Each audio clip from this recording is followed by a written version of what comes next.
Piaristka jamoasidagi psixologik trening.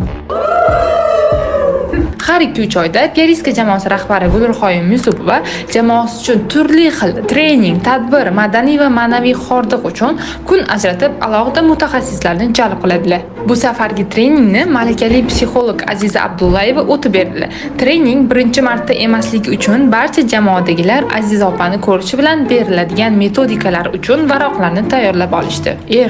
Rosa qiziq bo'lar ekan. Maktabda kim rasm darsida besh olgan bo'lsa, ayni o'shalar rasm nizomiy qolishar ekan. Bu metodikada bugungi kayfiyatingiz bilan jamiyatda, oilada, qarindoshlar orasida va ichki olamingizda qanday o'zgarishlar va holatlar bo'layotganini bilar ekansiz. Undan tashqari, treningda stressni to'g'ri boshqarish, muloqot ko'nikmalarini rivojlantirish, o'ziga bo'lgan ishonchni oshirish, ish unumdorligini ham oshirish haqida juda ham manfaatli suhbatlar qurdik.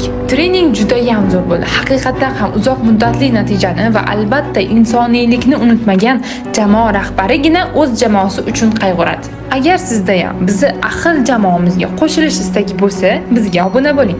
Har bir postimizda vakansiyalar haqida yozib ketamiz.